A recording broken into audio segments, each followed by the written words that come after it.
सभी को मेरा प्रणाम। करियर के इस सीरीज़ को आगे बढ़ाते हैं और आज हम करियर में दशा आप सभी जानते हैं। तो दशा का प्रभाव हमारे करियर पे कैसे होगा और कब होगा, इसको समझने का प्रयास करते हैं इस पाठ में। चलिए इस यात्रा को आरंभ करते हैं और समझते हैं कि कैसे दशाओं का हमारे करियर में यानी आजीविका में उसका रोल रहता है, और कुछ कुंडलियों के तथ्यों पे यानी कुछ कुंडली के साथ हम ये जानने का प्रयास करेंगे कि कैसे उसका प्रभाव दिखता है या कैसे प्रभाव दिखेगा। सबसे पहले तो हमें ये समझना होगा दशाएं मतलब कौन सी दशाएं। हम ये सब जानते हैं कि दशाएं जो विंशोत्तरी दशाएं हैं उसमें 5 उसके भाग हैं। यानी पहला जो होता है वो महादशा होता है, दूसरा अंतरदशा होता है, इसे भुक्तिनाथ भी कहते हैं या भुक्ति भी कहते हैं। तीसरा जो है वो हो गया प्रत्यंतर दशा, चौथा जो है प्राण दशा और पांचवा जो चौथा जो सूक्ष्म दशा और पांचवा जो है प्राण दशा। मुख्यतः जो है कहा जाता है कि अंतर दशा जो होते हैं वो या भुक्ति जो होता है अपने भुक्ति में सबसे ज़्यादा फल देने का प्रयास होता है।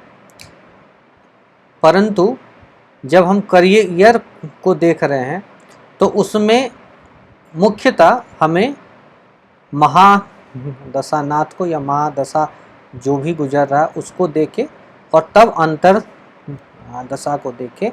ठीक है, तो करियर में सबसे बड़ा जो रोल यानी सबसे बड़ा जो भी महादशा से हम गुजर रहे होंगे उसका सबसे ज़्यादा हम पे प्रभाव दिखेगा।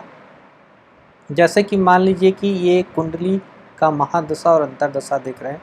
अभी जो है शनि में बुध की दशा चल रही है, हम ऐसे कहेंगे, यानी शनि महादशानाथ हुए और बुध जो है अंतरदशानाथ हुए।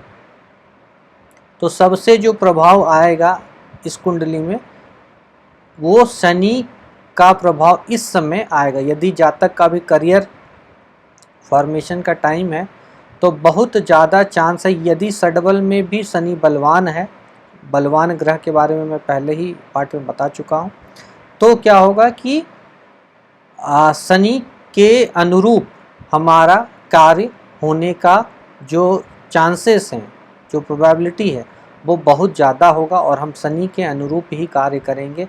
यानी कोई मेहनत वाला काम, कोई सेवक वाला काम, कोई कृषि वाला काम हो सकता है, कोई जो ज़मीन से जुड़ा हो यानी माइनिंग सेक्टर, स्टील सेक्टर, इस तरह के काम हम कर सकते हैं। चलिए तो ये एक उदाहरण लेते हैं। ये एक कुंडली है, इसमें जो जातक हैं वही वाला जो दशा मैंने भी बताया उसी का है।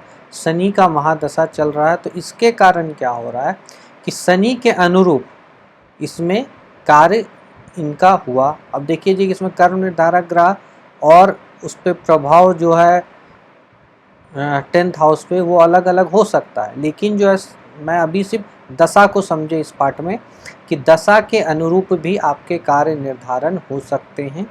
तो देखिए शनि के महादशा में शनि के अनुरूप कार्य करने की संभावना बहुत ज़्यादा। ये जो जातक थे इस पीरियड में 2 सेक्टर में काम किए, स्टील सेक्टर, कोल सेक्टर। एक स्टील सेक्टर भी लोहे का है तो लोहा में शनि के कारण हुआ, और कोयला यानी माइनिंग सेक्टर जो है वो भी शनि के कारण ही हुआ। चलिए एक और कुंडली देखते हैं। इसमें जो है सूर्य की महादशा 2017 में हुई, उससे पहले शुक्र की महादशा थी। शुक्र जो है अष्टम में बैठा हुआ है, लेकिन ये वहाँ से ना ले, बलवान में भी आप देख ले तो बल में भी वो 3-4 ग्रहों से कम ही है, यानी कि जो यदि नीचे से देखें तो दूसरे नंबर पे है। इसके बावजूद भी जो हुआ क्या कि सूर्य के अनुरूप इन्हें कार्य करने का मौका मिला। यानी ये सूर्य जो है गवर्नमेंट जॉब को दर्शाता है, तो सरकार से किसी न किसी तरीके से आपको फल मिलने की उम्मीद है। तो इन्हें एक सरकारी जॉब 2017 में ही मिली। ठीक के शुक्र का जो समय था जो समाप्त होने वाला था उस समय जस्ट, और सूर्य का समय जो आने वाला था उस समय जो इन्हें सूर्य के कारण, इसलिए कह रहा हूँ मैं महादशा नाथ के कारण जो है इन्हें गवर्नमेंट जॉब मिला। चलिए एक और उदाहरण लेते हैं, इसमें देख ले। तो इसमें जो है जो भी ये जातक हैं उन्हें जो है गुरु का महादशा मिला 2016 से। उसके पहले जो है राहु की महादशा चल रही थी।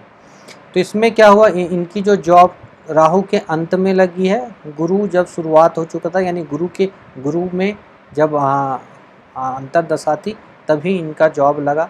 इसमें भी क्या हुआ कि गुरु आप देख ले अष्टम में बैठा हुआ है, शुक्र 10th हाउस में है, लेकिन गुरु के कारण, और शुक्र का भी कारण है इसमें, लेकिन गुरु के कारण जो HR कंसल्टेंट यानी कंसल्टेंट आपको सलाहकार के रूप में रखा गया है।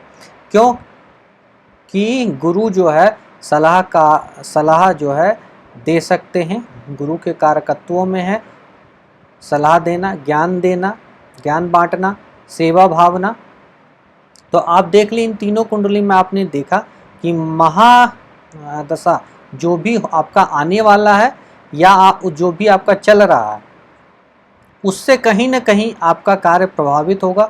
हो सकता है कि फ्यूचर में यानी भविष्य में आप अपने इस कार्य को छोड़ सकते हैं, आपको मन ना लगा, कोई और महादशा आएगा, यदि उसको कोई और चीज़ को सपोर्ट कर रहा है, कोई अलग भाव को एक्टिव कर रहा है, तो हो सकता है उसके अनुरूप हम कार्य को चेंज कर ले, या एक जॉब होते हुए दूसरा भी जॉब उस तरीके से हम कर सकते हैं। तो मैं आशा करता हूं कि इस पाठ में आप बहुत ही अच्छे तरह से जो हमारा दशा यानी महादशा हो चाहे अंतरदशा हो, जो भी है दशा के अनुरूप हमारे कार्य का निर्धारण भी होता है, इसको भी समझा। और कुछ कुंडलियों में हमने इसका प्रैक्टिस भी देखा और देखा कि ये तथ्य हमें किस तरह से अपने कार्यों का निर्धारण करने में मदद करेगा। चलिए, तो सब लोगों का बहुत बहुत धन्यवाद।